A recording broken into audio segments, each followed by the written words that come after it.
10वीच्या पेपरच्या पहिल्याच दिवशी आज राज्यामध्ये काही ठिकाणी पेपर फुटल्याची घटना घडली, तर काही ठिकाणी अगदी कॉप्या मोठ्या प्रमाणात पुरवण्यात आल्या। पोलिसांसमोर हा सगळा गोंधळ सुरू होता। शालेय शिक्षण मंत्री दादा भुसे आत्ता आपल्या सोबत आहे। दादा, पहिल्याच दिवशी जालन्यामध्ये पेपर फुटल्यानंतर तो पेपर फुटला नाही नाकारण्यात आलं। आता 3 संशयितांना ताब्यात घेतलं गेलं। जालना जिल्ह्यातल्या बदनापूर इथे काही वृत्तवाहिन्यांच्या माध्यमातून पेपर फुटल्याची बातमी त्या ठिकाणी आली। त्याचं तात्काळ गंभीर दखल घेत बोर्डने त्या ठिकाणी त्याचं सविस्तर चौकशी केलेली आहे। प्राथमिक पातळीमध्ये तर हस्तलिखित स्वरूपामध्ये काही प्रश्न आणि त्याची उत्तर अशा झेरॉक्स त्या ठिकाणी आढळून आलेले आहेत। प्राथमिक पातळीवर प्रत्यक्ष प्रश्नपत्रिका आणि याच्यामध्ये तफावत आहे, तत्राप याचं गंभीर दखल घेत त्याची सविस्तर चौकशी करण्याचे आदेश देण्यात आलेले आहेत। चौकशीमध्ये जे कोण दोषी आढळून येतील त्याच्यावर कठोर कारवाई त्या ठिकाणी केली जाईल। त्याच्यासोबतच कॉपी पुरवणारे काही चित्रीफीत पण त्या ठिकाणी दिसून आलेले आहेत। त्याची गंभीर दखल सरकारने घेतलेली आहे। ज्या ठिकाणी अशा कॉपीच्या घटना घडतील ते परीक्षा केंद्र पुढच्या काळामध्ये रद्द केले जातील। पाठीमागच्या काळामध्ये ज्या ठिकाणी कॉपीच्या घटना घडलेल्या त्या ठिकाणचा स्टाफ पण बदलण्यात आलेला आहे। तत्राप अशा कॉपी पुरवण्याच्या जर कुठे घटना आता झालेल्या असतील तर तिथेही कठोर कारवाई त्या ठिकाणी केली जाईल। कॉपीमुक्त परीक्षा अभियान या संदर्भामध्ये माननीय मुख्यमंत्री महोदय, माननीय उपमुख्यमंत्री महोदय, महाराष्ट्र शासन ते अभियान सुरू केलं होतं। सचिव या सर्वांनी मिळून वेळोवेळी याचा आढावा पण घेतलेला आहे।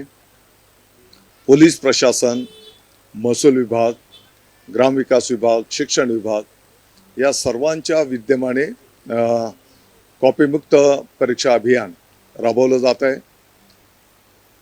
पहिल्याच दिवशी दादा साम टीव्हीने सर्वात आधी हा सगळा प्रकार दाखवला। कशा पद्धतीने प्रश्नपत्रिका जी आहे ती अवघ्या 15 मिनिटात त्या ठिकाणी बाहेर झेरॉक्सच्या दुकानावर आली। अगदी 20-20 रुपयामध्ये त्या प्रश्नपत्रिका उत्तरपत्रिकांचं सेट होतं।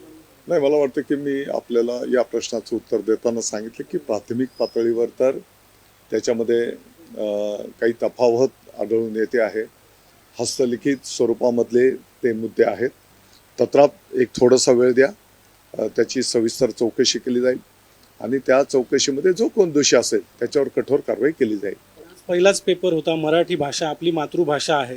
आज मराठीच्याच पेपरच्या दिवशी इतक्या मोठ्या प्रमाणात अशा पद्धतीने पेपर फुटणं किंवा कॉप्या पुरवलं जाणं म्हणजे एकूणच आपल्या शिक्षण पद्धती जी आहे किंवा शाळेमध्ये शिकवलं जात नाही की विद्यार्थ्यांना मराठी भाषेसाठी देखील कॉपी करावी लागते। बघा, साधारणतः 1-1.5-2 महिन्यापूर्वीपासून कॉपीमुक्त परीक्षा अभियान या संदर्भामध्ये नियोजन केलं गेलं।